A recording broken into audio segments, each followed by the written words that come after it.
दानी अपनी बहन को हौसला देते हुए कहता है कि सब्र रखो और देख लेना सब ठीक हो जाएगा। मुझे इस चीज़ का पूरा पूरा यकीन है कि ज़रूर लौट कर आएगा वो इंसान तुम्हारे पास। लेकिन जी आप देखेंगे कि वो उसको कहता है कि मैं ये सब बात जाकर तैमूर भाई से करूँगा कि जो कुछ भी हुआ इन सब चीज़ों में तुम्हारा तो कोई कसूर नहीं था। जो सज़ा देनी है सिर्फ मुझे देनी होगी, क्योंकि मैं अपनी बहन के साथ कुछ भी गलत बर्दाश्त नहीं कर सकता हूँ।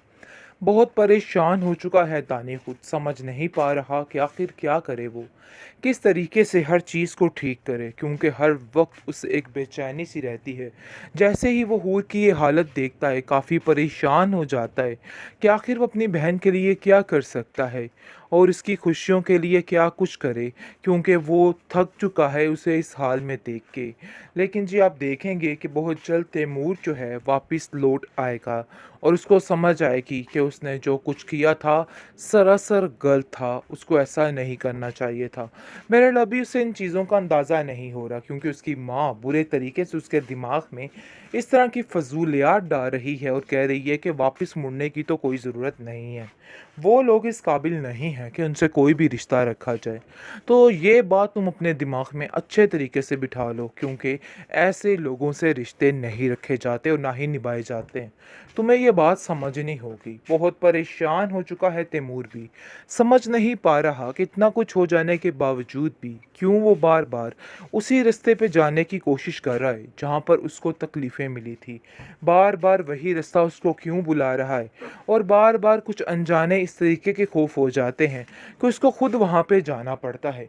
दानी भी ठान लेता है कि वो जाकर अपनी बहन की ज़िंदगी को बचाने के लिए उसके लिए जो भी दिल में आए करेगा।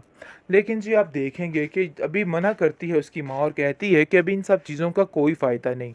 बेहतर यही है कि अभी इन सब बातों को यहीं पे स्किप कर दिया जाए, क्योंकि अभी हालात ऐसे नहीं हैं कि बातों को बढ़ावा दिया को काफ़ी तसल्ली देती है और कहती है कि परेशान होने की कोई ज़रूरत नहीं, बहुत जल्द सब ठीक हो जाएगा। अगर तुमने ठान लिया है कि तुम मेरा घर बसाने में मेरी मदद करोगे, तो मैं भी तुम्हारे लिए दुआ को हूँ। मैं ज़रूर जाकर तुम्हारी हर चीज़ को मुश्किल को आसान करूँगी।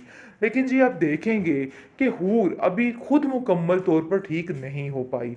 हूर के सारे मामलात सेट नहीं हो पाए। लेकिन अब किसी की भी कोशिश नहीं, यानी कि उसकी माँ तैमूर की, वो हरगिज़ नहीं चाहती। जैसे ही दानी उसकी तरफ जाता है और कहता है कि मैं तैमूर भाई से बात करना चाहता हूँ, वो उसको साफ साफ जवाब दे देगी और कहेगी कि नहीं, तुम उससे कोई बात नहीं करोगे। उसका भी वही जवाब होगा जो मेरा जवाब है, तो इसलिए बेहतर यही है कि तुम यहाँ से चले जाओ। जैसे ही वो घर आता है काफ़ी उदास नज़र आता है। उसकी माँ इस चीज़ का सबब पूछती है कि आखिर बेटा क्या मसला है, क्यों तुम ऐसे परेशान हो।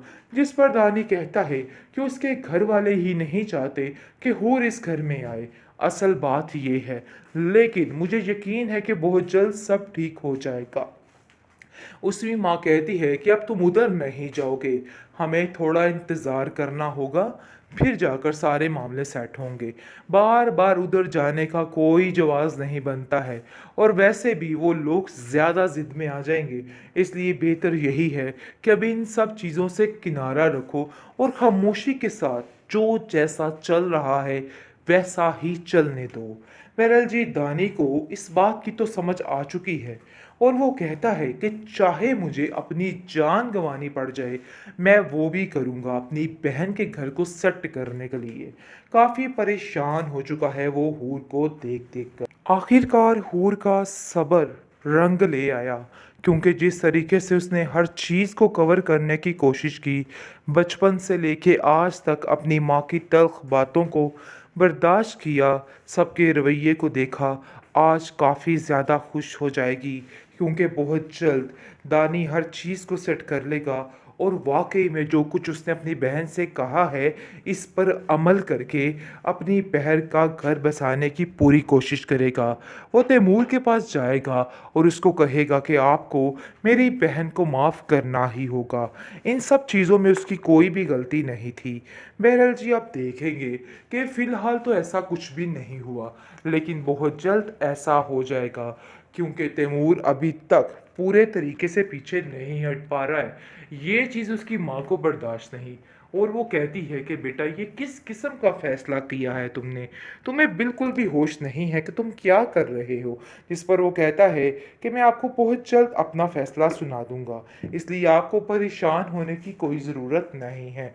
लेकिन जो उसकी माँ अभी भी काफ़ी थरथराहट का शिकार है, क्योंकि वो समझ रही है कि अभी भी यहाँ कुछ चांसेस हैं कि अभी भी सारा कुछ बदल सकता है, जिसकी वजह से काफ़ी परेशान है। लेकिन हकीकत यही है, इसकी दाल नहीं गलने वाली। अभी भी सारे मामला ठीक हो जाएँगे, क्योंकि तैमूर के दिल में अभी भी कुछ इंसानियत बाकी है, जिसकी वजह से वो अपनी अगली ज़िंदगी को सही तरीके से गुज़ारने की कोशिश करेगा और हूर को इन सब चीज़ों के लिए माफ़ कर देगा, क्योंकि उसने सच्चे दिल से माफ़ी माँग ली थी।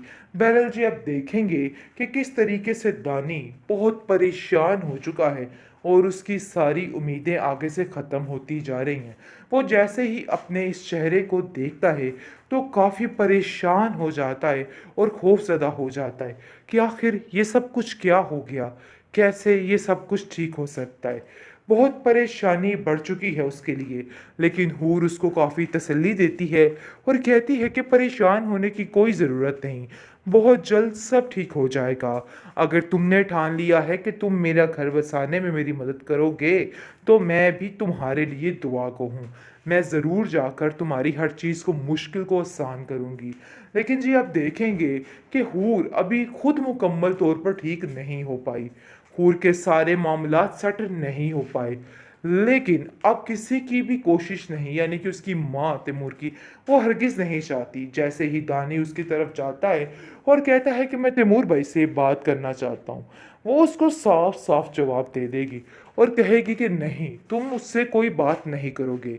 उसका भी वही जवाब होगा जो मेरा जवाब है, तो इसलिए बेहतर यही है कि तुम यहाँ से चले जाओ। जैसे ही वो घर आता है, काफ़ी उदास नज़र आता है। उसकी माँ इस चीज़ का सबब पूछती है कि आखिर बेटा क्या मसला है? क्यों तुम ऐसे परेशान हो? जिस पर दानी कहता है कि उसके घर वाले ही नहीं चाहते कि हूर इस घर में आए। असल बात ये है, लेकिन मुझे यकीन है कि बहुत जल्द सब ठीक हो जाएगा। उसकी माँ कहती है कि अब तुम उधर नहीं जाओगे, हमें थोड़ा इंतज़ार करना होगा, फिर जाकर सारे मामले सेट होंगे। बार-बार उधर जाने का कोई जवाज़ नहीं बनता है और वैसे भी वो लोग ज़्यादा ज़िद में आ जाएँगे, इसलिए बेहतर यही है कि अभी इन सब चीज़ों से किनारा रखो और खामोशी के साथ जो जैसा चल रहा है, वैसा ही चलने दो। बहरहाल जी, दानी को इस बात की तो समझ आ चुकी है और वो कहता है कि चाहे मुझे अपनी जान गंवानी पड़ जाए, मैं वो भी करूँगा अपनी बहन के घर को सेट करने के लिए। काफ़ी परेशान हो चुका है वो हूर को देख-देख कर।